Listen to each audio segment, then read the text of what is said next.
പുതുതായി അധികാരമേറ്റ UDF സർക്കാർ ജനകീയ സർക്കാരാണെന്ന് ഒരിക്കൽ കൂടി തെളിയിച്ചിരിക്കുകയാണ്. അതായത് ജോലി നഷ്ടപ്പെടുമായിരുന്ന 43 പേർക്ക് കൂടി അവർക്ക് പ്രതീക്ഷയ്ക്ക് പുൽനാമ്പ് മുളച്ചിരിക്കുകയാണ്. 43 പേർക്കാണ് ഒരു SI പുതിയ നിയമനം ലഭിക്കാൻ പോകുന്നത്. അതും ജൂൺ 9-ന് ആ ഒരു പട്ടിക റദ്ദാക്കിയേക്കും എന്നുള്ള ഒരു അവസ്ഥയിലാണ് ഈ ഒരു അടിയന്തര നടപടി. ശരിക്കും UDF സർക്കാർ തന്നെയല്ലേ ശരിക്കും ജനകീയ സർക്കാർ? അതായത് തീർച്ചയായിട്ടും ഇത് ജനകീയ സർക്കാരാണെന്ന് പറഞ്ഞാൽ ഇതുവരെ ഈ സർക്കാരിൽ നിന്ന് ഉണ്ടായ തീരുമാനങ്ങളെല്ലാം എടുത്ത് പരിശോധിച്ചാൽ മനസ്സിലാകും ഇതൊരു ജനകീയ സർക്കാരാണ്. കാരണം അത്രയ്ക്ക് മാത്രം ജനങ്ങളോട് ചേർന്ന് നിന്ന് അവരുടെ ആഗ്രഹങ്ങൾ അനുസരിച്ച് മാത്രം പ്രവർത്തിച്ചുകൊണ്ടിരിക്കുന്ന സർക്കാർ, അവർക്ക് നൽകുന്ന വാഗ്ദാനങ്ങൾ പാലിച്ചുകൊണ്ടിരിക്കുന്ന സർക്കാർ. അതാണ് ഈ കഴിഞ്ഞ ദിവസങ്ങളിലെല്ലാം കണ്ടത്. കാരണം നമ്മൾ ആദ്യത്തെ ക്യാബിനറ്റ് കഴിഞ്ഞ ഉടനെ ആശമാരുടെ ഓണറേറിയം വർദ്ധിപ്പിക്കുന്നു. രണ്ടാമത്തെ ക്യാബിനറ്റിൽ റെയിലിന്റെ ഭൂമി വിജ്ഞാപനം റദ്ദ് ചെയ്യുന്നു, മഞ്ഞക്കുട്ടി എടുത്ത് അറബിൽ കടക്കുന്നു, ഭൂപ്രശ്നത്തിന് പരിഹാരം ഉണ്ടാക്കുന്ന അവരെല്ലാം ചേർത്ത് പിടിക്കുമെന്ന് പറയുന്നു. ഇങ്ങനെ ഓരോ ഘട്ടത്തിലും അവസാനം നടന്ന മന്ത്രിസഭാ യോഗത്തിലാണ് കേരളത്തിന് ഒരു തുറമുഖ ഹബ്ബാക്കുന്ന അടക്കമുള്ള സർക്കാരിന്റെ നിർണായക തീരുമാനങ്ങളും പ്രസംഗം ഉണ്ടായത്. മറ്റൊരു നടപടി കൂടി നടന്നിട്ടുണ്ട്. അതായത് വയറ്റിൽ ശസ്ത്രക്രിയ ഉപകരണങ്ങൾ വലിച്ച് മറന്ന അല്ലെങ്കിൽ ഒരു 9 വർഷത്തോളം ആ ദുരിതം അനുഭവിച്ച KK ഹർഷണിക്ക് ഒരു നീതി ലഭിച്ചിരിക്കുകയാണ്. അത് മാത്രമല്ല സർക്കാർ ജോലിയിൽ അവർ ആ ഒരു പിറ്റേ ദിവസം പ്രവേശിക്കുകയും ചെയ്തു. അല്ല, ഇതാണ് ഞാൻ പറഞ്ഞത്. ജനങ്ങൾക്ക് മുന്നിൽ എന്തെല്ലാം ഞങ്ങൾ വാഗ്ദാനം ചെയ്തിട്ടുണ്ടോ അത് പാലിക്കപ്പെടുകയാണ് എന്ന് കൃത്യമായ ബോധം എല്ലാവർക്കും ഉണ്ടാക്കാൻ കഴിഞ്ഞു. നമ്മൾ ഇലക്ഷന് മുന്നേ മാനിഫെസ്റ്റോ എല്ലാം വയ്ക്കും. അതെല്ലാം നടപ്പിലാക്കുന്നതാണോ എന്ന് ചോദിച്ചാൽ പലരും പറയുക അല്ല, പ്രകടന പത്രികയാണ് നടപ്പിലാക്കുന്നത്, കുറച്ചുകൂടി പ്രാക്ടിക്കലായി നടപ്പിലാക്കുന്നത്.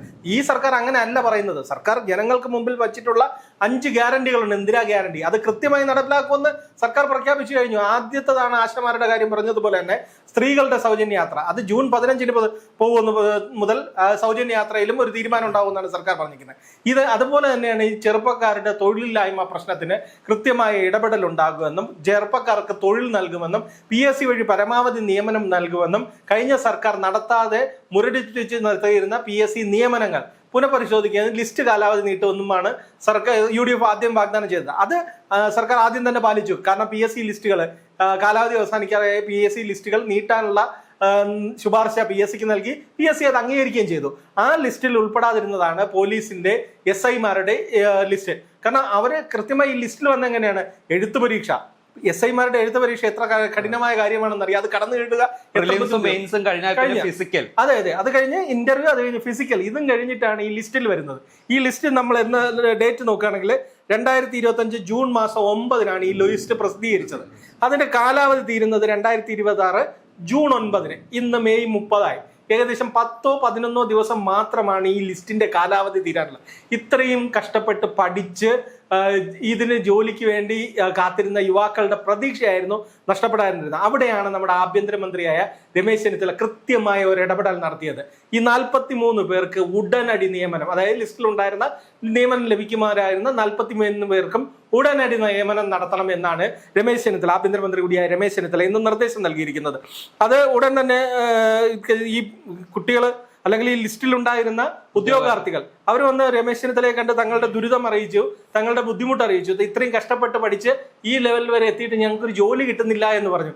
അപ്പോൾ സ്വാഭാവികമായി ഒരു ഭരണാധികാരി അല്ലെങ്കിൽ ജനങ്ങൾക്കൊപ്പം നിൽക്കുന്ന ഭരണാധികാരി എങ്ങനെ തീരുമാനമെടുക്കണം എന്നുള്ളതിന്റെ ഉദാഹരണമാണ് രമേശ് ചെന്നിത്തല എടുത്ത തീരുമാനം.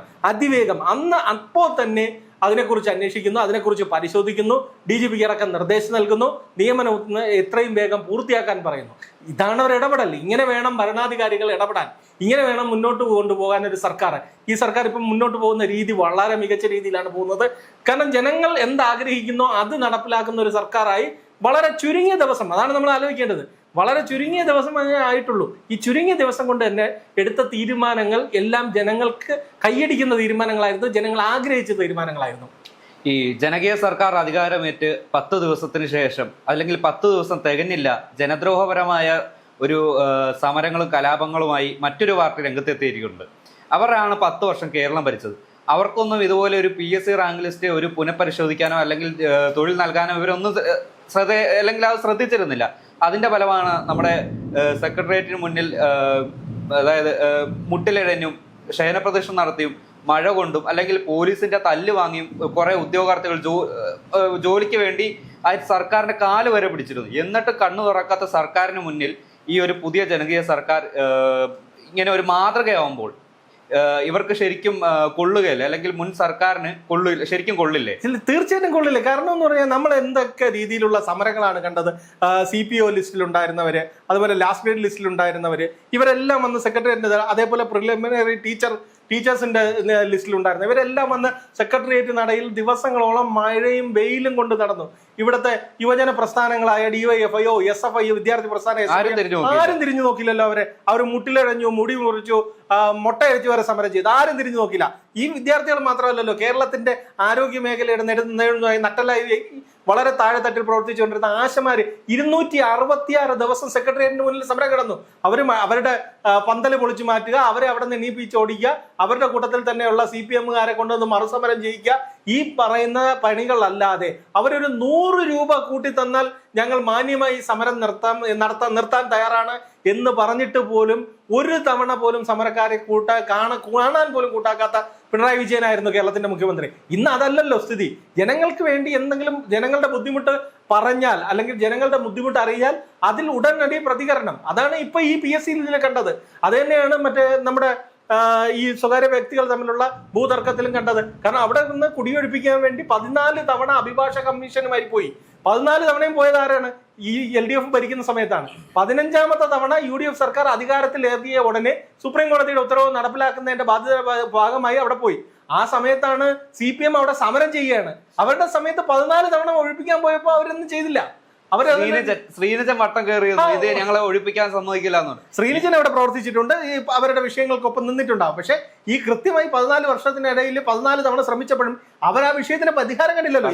ശ്രീനിജനോടാണ് ആ ജനങ്ങൾ ചോദ്യം ചോദിച്ചത്. നിങ്ങൾ 10 വർഷം നിങ്ങൾ ഇവിടെ ഉണ്ടായിട്ട് നിങ്ങൾ എന്ത് ചെയ്തു എന്നുള്ളത്. ജനങ്ങൾ തിരിഞ്ഞെന്ന് ചോദ്യം ചോദിക്കുന്നേ. ജനങ്ങൾ അങ്ങനെ ചോദ്യം ചോദിക്കുന്നത് കൊണ്ടാണ് 102 സീറ്റുമായിട്ട് UDF അധികാരത്തിൽ വന്നതും 35 സീറ്റുമായി CPM പ്രതിപക്ഷത്തിരിക്കുന്നതും. കാരണം എന്താ വെച്ചാൽ എന്താണ്, ഇപ്പൊ ഈ സർക്കാർ വന്നപ്പോൾ ഇങ്ങനെ ഒരു ഭൂപ്രശ്നം ഉണ്ടെന്നും അവിടെ ഒഴിപ്പിക്കേണ്ട സുപ്രീം കോടതി നടപ്പിലാക്കേണ്ടതാണെന്ന് പറഞ്ഞപ്പോ എന്താ മുന്നോട്ട് വെച്ചത്?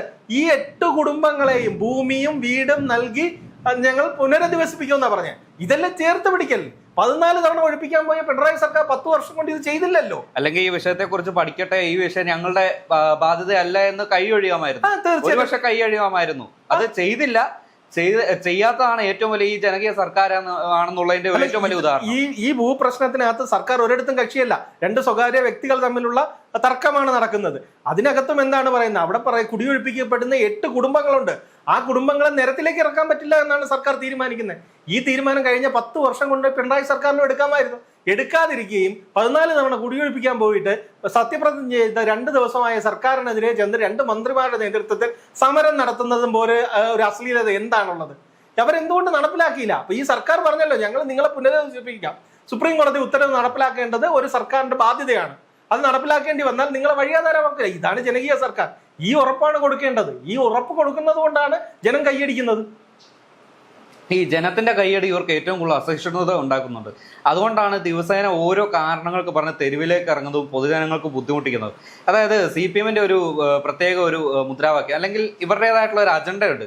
അതായത് ഈ സർക്കാരിനെ സമാധാനപൂർവ്വം ഭരിക്കാൻ സമ്മതിക്കില്ല, ഇവരെന്തുകൊണ്ടെന്നാലും ഞങ്ങൾ പോവും, അല്ലെങ്കിൽ ഇതിനെതിരെ ഇടങ്കോലിടും എന്നുള്ള ഒരു അജണ്ടയിലാണ് ഇപ്പൊ ഈ ഒരു 10 വർഷം ഭരിച്ച ഈ ഒരു കേരളത്തിൽ ഭരിച്ച ഈ ഒരു പാർട്ടി പറയുന്നത്.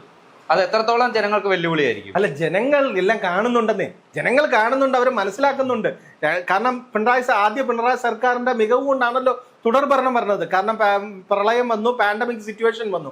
ആ സിറ്റുവേഷൻ നന്നായി കൈകാര്യം ചെയ്തത് കൊണ്ട് ഈ സർക്കാർ കൊള്ളാം എന്ന് തോന്നിയാണ് ഒരു തവണ കൂടി അവർക്ക് തുടർ ഭരണത്തിന്റെ ഇത് കൊടുത്തത്. പിന്നെ അപ്പോൾ എന്താ കണ്ടത്? കടക്ക് പുറത്തെന്നും നികൃഷ്ടജീവി എന്നും മറ്റുള്ള ചെറ്റ പരാമർശം അടക്കം ഡാഷ് മോനെ അടക്കം വിളിക്കുന്ന, തികച്ചും ധാർഷ്ട്യത്തോടെ പോയി പെരുമാറുന്ന, എല്ലാവരോടും വളരെ അസഹിഷ്ണുതയോടെ പെരുമാറുന്ന ഒരു കൂട്ടം മുഖ്യമന്ത്രിയും ഒരു കൂട്ടം മന്ത്രിമാരും. ഈ രീതിയിലല്ലേ ഭരണം മുന്നോട്ട് പോയി. അതുകൊണ്ടാണല്ലോ ജനം അപ്പാടെ കടക്ക് പുറത്തെന്ന് പറഞ്ഞത്. ചെറിയ വിജയം അല്ലല്ലോ UDF-ന് കൊടുത്തത്. 102 സീറ്റിന്റെ വിജയം കൊടുത്തത്. അതെന്തുകൊണ്ടാ? ഈ ജനങ്ങൾ ഭരണവിരുദ്ധ വികാരം, അല്ലെങ്കിൽ ഭരണം വളരെ മോശമാണെന്ന് വിലയിരുത്തിയത് കൊണ്ടാ. അപ്പൊ ഇപ്പുറത്തെ വന്ന സർക്കാർ ജനകീയമായ തീരുമാനങ്ങൾ എടുത്ത് മുന്നോട്ട് പോകുമ്പോൾ സമരം മാത്രം നടത്തി CPM-ന് എത്ര ജനങ്ങൾക്ക് മുമ്പ് പിടിച്ചിരിക്കാൻ പറ്റും? ജനങ്ങൾ തന്നെ ചോദിക്കില്ല, നിങ്ങൾ എന്തിനാണ് ഈ അക്രമ സമരം നടത്തുന്നതെന്ന്. ഈ പറയുന്ന എല്ലാ പദ്ധതികളും കൊണ്ടുവന്നതോ അല്ലെങ്കിൽ നടപ്പിലാക്കാൻ ശ്രമിച്ചതോ ഒക്കെ CPM ആയിരുന്നല്ലോ. ഒരുപക്ഷെ 10 വർഷം ഒരു സമരം ഇല്ലാതിരുന്നത്, അതായത് ഈ LDF സർക്കാർ ഭരിച്ചുകൊണ്ടിരുന്നപ്പോൾ ഈ ഭരണ സമയത്ത് പല കാര്യങ്ങളും ഉണ്ടായിരുന്നു. പ്രതിഷേധിക്കാനും ഹർത്താൽ നടത്താനും ഇപ്പോൾ ഇവർ നടത്തുന്ന പോലെ എല്ലാം ചെയ്യാനും ഇവർക്ക് സ്കോപ്പുണ്ട്. പക്ഷെ അതൊന്നും ചെയ്യാതെ കേരളത്തിലെ ജനങ്ങളെ ഞങ്ങളായിട്ടൊന്നും ബാധിക്കരുത് എന്നുള്ള നിലയിലുള്ള ആ ഒരു പ്രതിപക്ഷ നേതാവിന്റെ അടക്കമുള്ള ഒരു സംഘത്തിന്റെ ഒരു എന്താ പറയുക, അവരുടെ ഒരു തീരുമാനം, ആ ഒരു തീരുമാനമായിരിക്കും ഒരു പക്ഷേ ഈ ഒരു ഭരണ പദത്തിലേക്ക് ഇവരെ നയിച്ചത്. അല്ല, അത് സ്വാഭാവികമായിട്ടും പ്രതിപക്ഷ നേതാവ് അടക്കം ശ്രമിച്ചത് എന്താണ്? കോൺഗ്രസ് ആയിരുന്നാലും പ്രതിപക്ഷ നേതാവ് അടക്കം ശ്രമിച്ചത് കഴിഞ്ഞ സർക്കാർ, പിണറായി സർക്കാരിന്റെ മോശ അവസ്ഥകളെല്ലാം തുറന്നു കാട്ടുക എന്നുള്ളതാണ്. തെരുവിൽ സമരം ചെയ്യാൻ CPM സമരം ചെയ്യുമ്പോൾ ഒരു കാലത്ത് കോൺഗ്രസിന് സമരം ചെയ്യാൻ പറ്റില്ല. യൂത്ത് കോൺഗ്രസിലെയും KSUലെയും കുട്ടികൾ സമരം ചെയ്യുന്നുണ്ടാവും. കാരണം ഈ CPM ചെയ്യുന്നത് പോലെ അക്രമാസക്തമായ ഒരു സമരം അല്ലെങ്കിൽ എല്ലാം നശിപ്പിക്കുന്ന ഒരു സമരം കോൺഗ്രസിന് ചെയ്യാറില്ല. അതൊരു പതിവുമല്ല. സെക്രട്ടേറിയറ്റിന്റെ നടയിലൊക്കെ കുറച്ച് യൂത്ത് കോൺഗ്രസ്സുകാരും KSUകാരും ഒക്കെ വന്ന് സമരം ചെയ്യും. ഇതുണ്ടെങ്കിൽ ഇത്തരം ആസൂത്രിതമായി സംസ്ഥാന വ്യാപകമായി മന്ത്രിമാരെ തടഞ്ഞും ആ ഒരു രീതിയിലുള്ളൊക്കെ സമരം ചെയ്യുക എന്ന് പറയുന്നത് യൂത്ത് കോൺഗ്രസിനെ കൊണ്ട് കഴിയുന്ന കാര്യമല്ല. അത് പൊതുവേ അതായത് ജനാധിപത്യപരമായിട്ടുള്ള ഒരു സമരമായിരുന്നു ഈ കരിങ്കൊടി സമരം. ആ ഒരു കരിങ്കൊടി സമരത്തെ വരെ മന്ത്രിമാരെ വധിക്കാൻ ശ്രമിച്ചു എന്നുള്ള രീതിയിൽ കേസ് കൊടുത്ത് കേസിൽ അകപ്പെടുത്തി ഒരാഴ്ചയോളം അല്ലെങ്കിൽ 2 ആഴ്ചയോളം ഇവരെ ജയിലിൽ കിടത്തി. അതെ, ഞങ്ങളാണ് ജനാധിപത്യത്തിന്റെ കാവൽക്കാർ, ഞങ്ങളെല്ലാം ജനാധിപത്യപരമായി ചെയ്യുന്നു എന്ന് പറയുന്നവരാണ് ഈ കാണുന്ന കാര്യങ്ങളെല്ലാം ചെയ്തത്. നമ്മൾ നേരിട്ട് കാണുകയല്ലേ, ആരോഗ്യമന്ത്രിയെ ഒന്ന് കരിങ്കൊടി കാണിച്ച 2 കുട്ടികളെ ഏതൊക്കെ വകുപ്പുകളാണ് പ്രയോഗിച്ചത്, ഏതൊക്കെ വധശ്രമം, ആയുധം കൊണ്ട് ആക്രമിക്കാൻ ശ്രമിക്കൽ, ഇതിന്റെ ഒന്നും ദൃശ്യങ്ങളില്ല. കോടതി ഉത്തരവ് ഒന്നും ഈ കുട്ടികൾക്ക് ജാമ്യം കൊടുത്തുള്ള ഉത്തരവിലെടുത്ത് പറയല്ലേ നിങ്ങൾ ആയുധം കൊണ്ട് ആക്രമിച്ചു എന്ന് എന്തർത്ഥത്തിലാണ് എഴുതിയിരിക്കുന്നത്. ഇപ്പൊ എന്താ, അന്ന് ആക്രമിക്കപ്പെട്ട വീണ ജോർജിന്റെ ബന്ധു എന്ന് പറയുന്നു അന്ന് മുഖ്യമന്ത്രിയായിരുന്ന പിണറായി വിജയന്റെ പൊളിറ്റിക്കൽ സെക്രട്ടറി ആയ P ശശി പറഞ്ഞിട്ടാണ് ഗൺമാന്റെ മൊഴി മാറ്റി വധശ്രമം അടക്കമുള്ള വകുപ്പുകൾ ചേർത്തതെന്ന്. ഇവരാണ് ഈ ജനാധിപത്യത്തെ കുറിച്ച് പറയുന്നതും തെരുവിലിറങ്ങി സമരം ചെയ്യുമെന്ന് പറയുന്നതും. ഇതെല്ലാം ജനം കാണുന്നുണ്ടെന്ന് CPM ചിന്തിക്കുക.